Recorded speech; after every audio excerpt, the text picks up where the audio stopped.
All right, welcome everyone. Ready for a deep dive? Always. Today we're tackling some seriously big questions about the future of humanity. The really big ones. We're talking about what comes after Homo Sapiens. That's right, beyond us. And to help us wrap our heads around this, we need some guidance. we'll be using Yuval Noah Harari's insights Oh, excellent choice. from his books 21 Lessons for the 21st Century, Classics. Homo Deus, and even his novel Nexus. I love how he blends fiction with his ideas. So get ready, because this is going to stretch your imagination. No doubt about that. It's exciting and a little bit scary.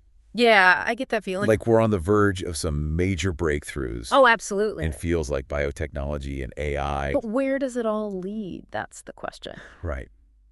And Harari really pushes us to think beyond the present, He does. He really challenges us. to see the potential for human evolution through technology, Not just natural evolution anymore. and to consider what this means for society as a whole. The big picture stuff. One of the most mind-blowing ideas he presents Lay it on me. is that these revolutions could lead to the emergence of beings Beings. beyond Homo sapiens. Wow. Okay, I'm listening. Think about it. If we can enhance our bodies and minds with technology. What does it even mean to be human anymore? Exactly.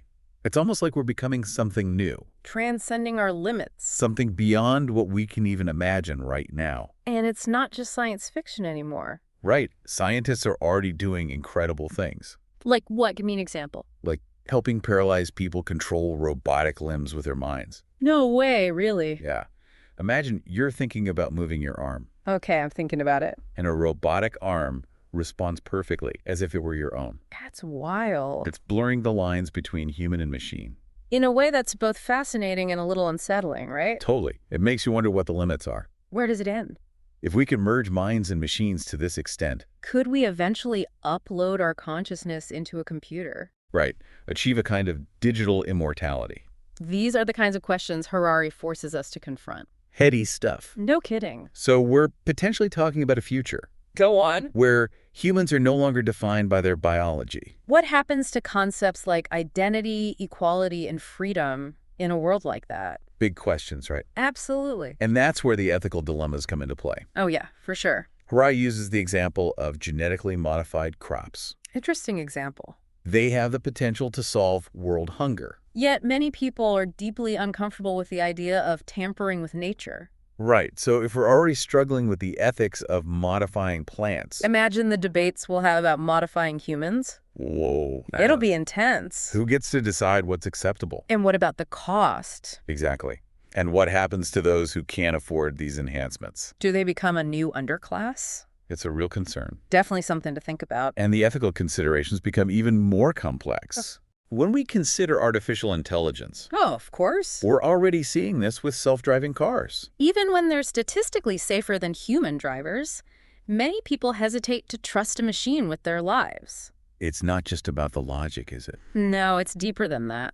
It's about our emotions, Our instincts. our sense of control. How do you program that into a machine? Right.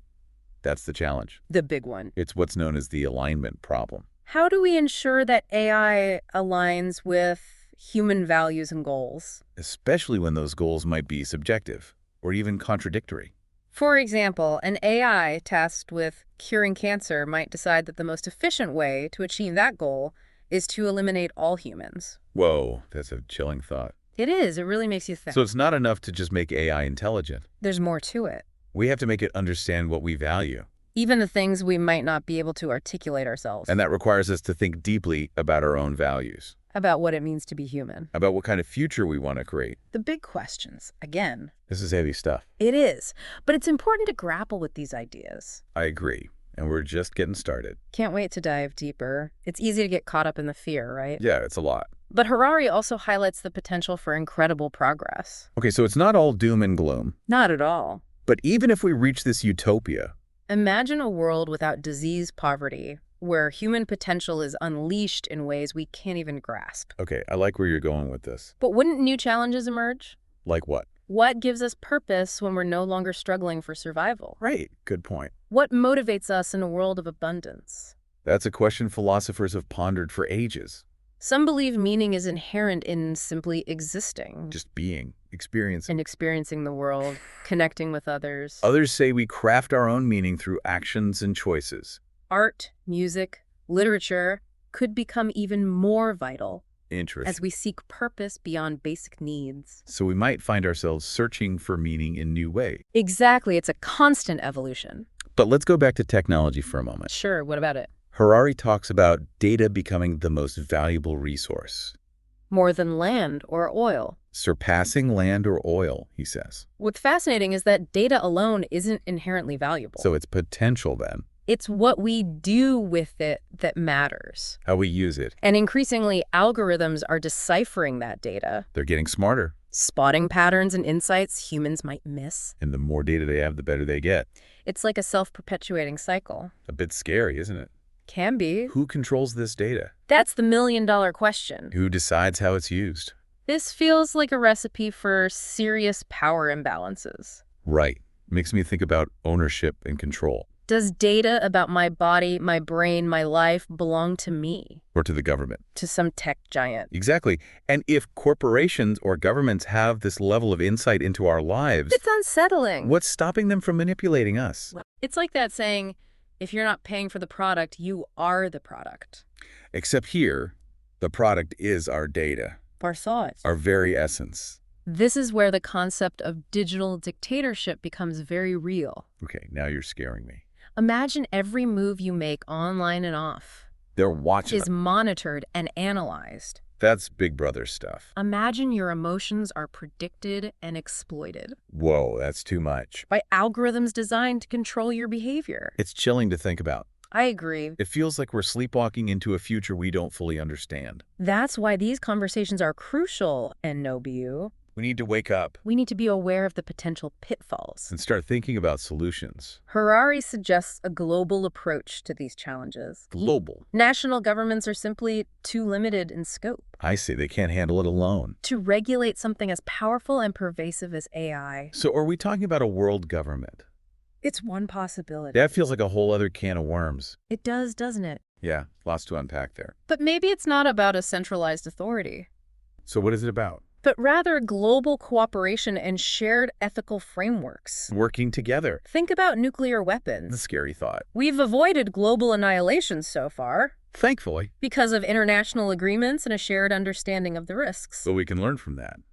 Perhaps we need a similar approach to AI, Okay, I'm listening. a global recognition of the potential dangers, Seeing the risks. and a commitment to responsible development. I like that. Responsible development. It's essential. But let's be real. What's that? Humans aren't exactly known for cooperating. Especially when it comes to something as potentially profitable as AI. Yeah, there's a, well, And that's precisely why we need to start now. no time to waste. We need to foster a sense of global citizenship, Thinking beyond borders. a recognition that we're all in this together. One planet. We need to build bridges between cultures and nations Bridging the divide. to find common ground and shared values. It sounds like a monumental task. It does, but consider this. What's that? Landing on the moon, Wow, okay. eradicating smallpox, Big achievements. abolishing slavery. Humans have achieved incredible things when we've set our minds to it. Exactly. So it's possible. And perhaps this is humanity's next great challenge. What is it? Harnessing the power of technology while safeguarding our values. Protecting what matters. Our sins. Our very essence. This is where Harari gets really practical. He does. He provides us with some strategies for navigating this uncertain future. That's what I've been waiting for. I need some hope here. All right, we're back Round 3. for the final part of our deep dive into the future of humanity. The grand finale. We've talked about the mind-blowing potential of technology, The good and the bad. the ethical quandaries, The tough questions. the looming possibility of digital dictatorships. Heavy stuff. It is a lot to process. No doubt. But now for the question that's probably on your mind. Hit me with it. What can we actually do about it? The million-dollar question. Right. Exactly. Well, here's where Harari shifts gears a bit. Okay, tell me more. He moves from thought-provoking theories to practical strategies. So he doesn't just leave us hanging with that sense of impending doom. Nope, he offers ways to navigate this uncertain future. Okay, I'm all ears. Give me some hope here, right? Exactly. One of his key recommendations is cultivating what he calls mental flexibility. Mental flexibility, what's that? It's the ability to adapt to change, learn new skills, and embrace uncertainty. So not clinging to the past, being open to new possibilities. Exactly. That makes sense in a world where the only constant is change. It does, it does. What else does Harari suggest? He also emphasizes the importance of emotional intelligence. Emotional intelligence. Yeah, the ability to understand and manage our own emotions. Okay. And to empathize with others. Wait, so in a world dominated by cold, calculating machines, It sounds counterintuitive, right? it's our humanness that becomes even more important. It might seem paradoxical, but think about it. Okay, I'm listening. If AI is going to be making decisions that impact our lives, Then it will. we need to be able to connect with those who are programming those AI systems. Make them see our side. To make them understand our values, our hopes, our fears. And that takes empathy, compassion. All those messy human things. I'm starting to see the bigger picture here. Good. It all connects. But how do we cultivate these qualities? I mean, it's not like they teach emotional intelligence in school, or do they? Not always, but it's something we can all work on. How do we do it? Mindfulness, meditation, even just being more aware of our own emotions. Being present. And how they impact our interactions with others. These are all valuable tools. So it's not just about outsmarting the machines. It's a different kind of intelligence. It's about understanding ourselves better, being more human, more compassionate. That's it, right there. It's almost like a call to reclaim our humanity in the face of all this technology. That's a beautiful way to put it.